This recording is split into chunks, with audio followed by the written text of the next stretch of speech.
All right, moving right along. The best part of the show. It's a Friday, and here's the house. It's our very own gaming review, Dr. G, aka welcome. Quan. What's up, man? Tell me, what do we have today, and what are we basically reviewing? What's going on? This weekend we're going to be playing Lost Odyssey. Right. All right. Okay, it's by Hironobu Sakaguchi.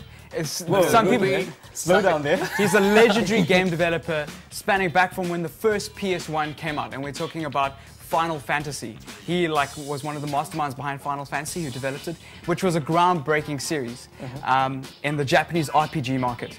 Okay. So we have another Japanese RPG that's being launched for the next-gen consoles.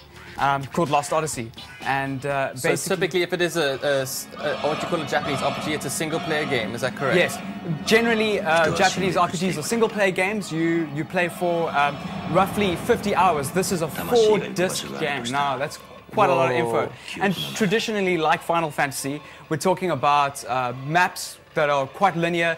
Discovering things in them, using them in a turn-based style fighting layout, which is quite, depending on who you are, if you really enjoy turn-based fighting. Explain turn-based fighting for those who don't understand. Okay. Chess is kind of like a turn-based fighting. Right. It's your turn, it's my turn. Go. Yeah, it's very simple.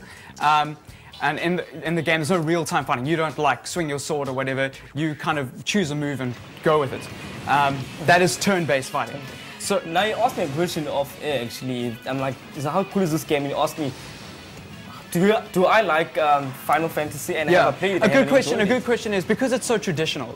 It follows the traditional format of a lot of cinematics that were on the PS1.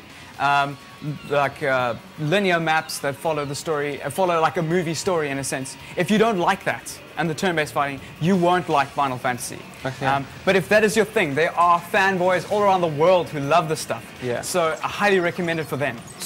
So what are you actually doing in this game? What is your point? Okay, your name is Kane, and you're an immortal. And basically, you go for the last 1,000 years in the plot. You don't remember. You've woken up, you've had a battle, and you can't remember your previous 1,000 years. Yeah. So that's how the plot starts, and you start digging into your past and finding out what's going on. Exactly what happened. Yeah. So that's basically I don't want to give anything away, but that's the actual premise of the plot to start off with. When you go into battles, what's unique is you can take in more people into battle.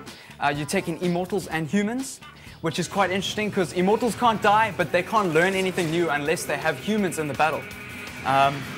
We also have a ring-based fighting sequence, which makes the turn-based fighting quite interesting. Depending on what rings you equip your character with, you can do different damage settings, different kinds of damage to different enemies. All right, ratings? Ratings, okay, for graphics, it's using the Unreal 3 engine, and we all know the Unreal 3 engine is beautiful, but they've botched it up so badly in some areas. There are some beautiful sections and some really low polygon models, and I give it a 3 out of 5. I'm not happy with that. We can do better.